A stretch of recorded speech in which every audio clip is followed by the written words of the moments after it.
Today we're going to be talking about the phase changes of water. What does that mean? So when water, H2O, exists in three different forms, right? Ice, water, and steam. And we're going to talk about what happens to the temperature as water changes state.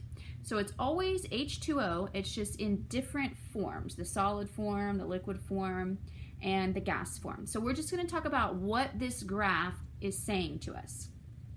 So this would be, this is a temperature versus time graph.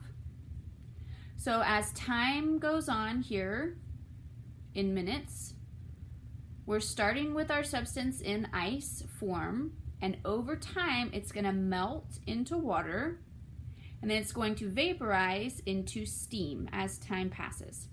At the same time that time is passing, the temperature is increasing. So when we move up the temperature scale, at 0, we start melting from ice to water. And then we warm that water up, maybe on the stove, maybe over a fire. And that liquid water increases in temperature over time. So the temperature rises until it hits 100 degrees. And at 100 degrees is when we turn into steam. And then above steam, we can get a superheated steam when we go above 100 degrees. So what this is saying is that we start with ice down here at the bottom. And let's say maybe our ice is pure ice and it's in a freezer at -5 degrees. I just made that up. -5 degrees. So that ice is going to warm up right here as time passes. The temperature, time is passing, temperature is increasing. The temperature of the ice gets to 0 degrees. Right when it hits that 0 degrees Celsius, that's its melting point. That ice immediately is going to turn into liquid water. At 0 degrees, the bonds in the ice start breaking down and they melt into water. Now this part here, this melting part, what this is saying is that over time, so time is passing, but the temperature is staying the same. The temperature is 0 degrees at this time, but the ice is melting. The temperature does not change when we have a change of state. When the ice is going to water, it's changing state or changing phase. The temperature stays the same. So there's still at this point heat being added to the system. So heat has to still be going into the ice to get it to turn to water. So we're inputting heat. There's still heat going into this system, but the heat is being used to change from ice to water. So during the phase change or the state change, all the heat that's being put into the system is being used up to change from ice to water because it takes a lot of energy to change states. Once that last piece of ice has finally melted and we're at 100% water, now all the heat going into the system, if we're on a fire or if we're on a stove, raises the temperature of the water quickly. So once that last piece of ice melts here, now the temperature of the water is going to shoot up really quickly. It's going to rise very fast until it reaches 100 degrees. Once that liquid water reaches 100 degrees, that's the instant where the water is going to start turning into steam. So again, Cayenne, get out of here.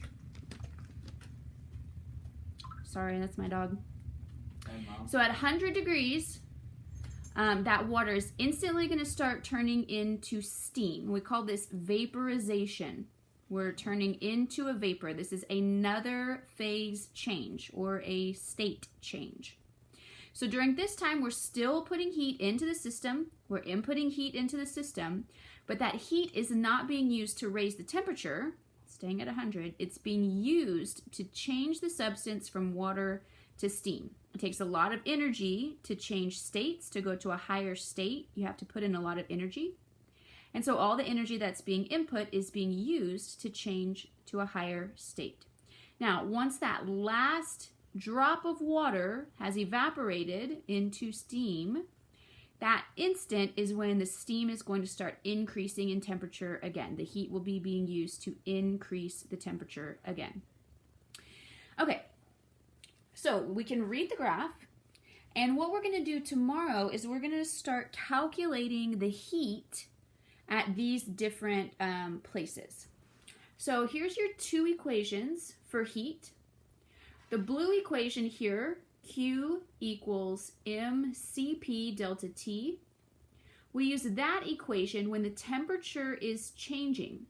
So the blue equation goes with the blue parts of the graph, the ice, the water, and the steam, because in those places the temperature is rising. So that's how we calculate the heat there.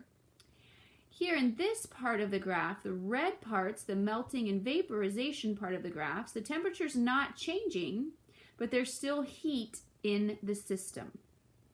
So we use this red equation here, Q equals mL, for these two parts of the graph, during melting and during vaporization.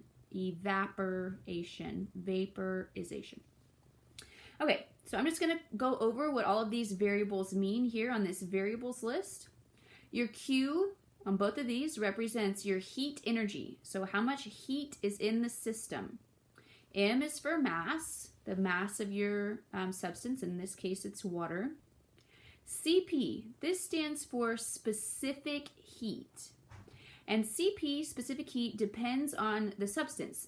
Different substances have different specific heats. So we'll be using the specific heat for water.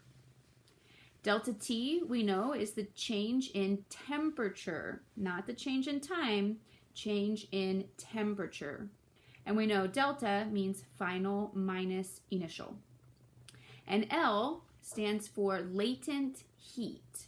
So latent heat is heat that's occurring without a temperature change. So L is in the red equation. It's heat without temperature change. So here we have heat without temperature change. Here we have heat without temperature change because all the heat energy is being used to get to a higher state of matter.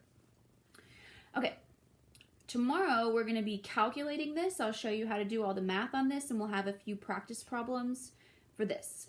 Today, all of your questions are about this graph and how and what happens as water changes from its solid form to its gas form.